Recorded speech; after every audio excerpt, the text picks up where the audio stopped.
Suffering definitely sucks.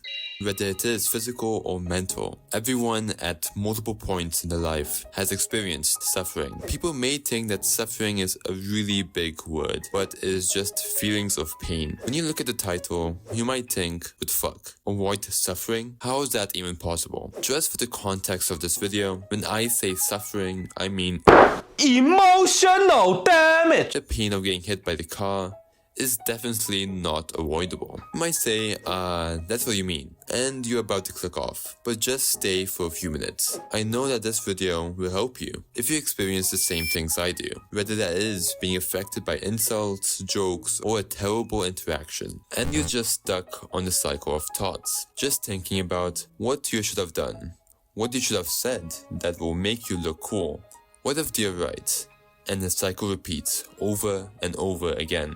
And before you realize it, you have missed the entire day.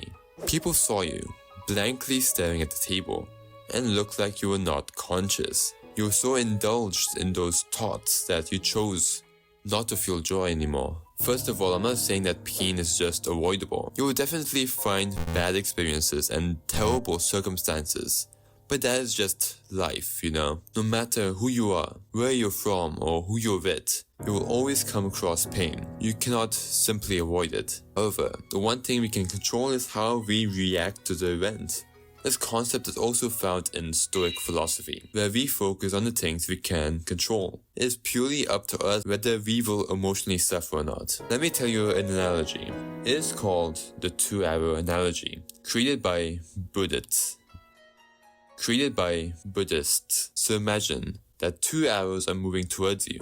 Let us first talk about the first arrow. The first arrow represents an unavoidable event or situation which either brings us physical or emotional pain, or just makes our life much harder. Examples of the first arrow are illness, loss of a family member, or just anything unpleasant. But maybe you think you can just dodge the first arrow, but it's basically impossible. You have to get hit with the first arrow. If you're living the life you're currently living in, you'll surely come across these difficult experiences. That is just life, you know. Now let's talk about the second arrow. We just talked about how the first arrow represents an unavoidable event or situation. But how about the second arrow? Well, the second arrow represents our reaction to the first arrow.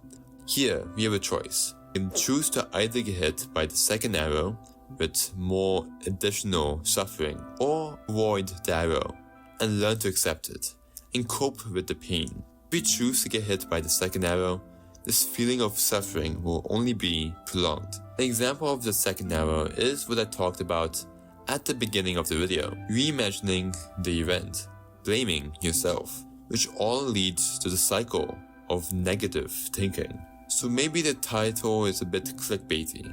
So let me reword it. Pain is unavoidable, but prolonged suffering is up to you to decide. So what is the solution? You have to be aware of your thoughts. Sometimes when I spiral down these negative thoughts, I'm not even aware of what's going on.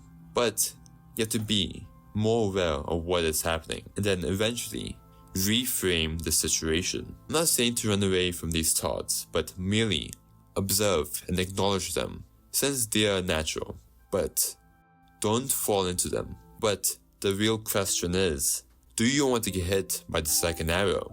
But hey, these are just my thoughts. This is just MushaMind.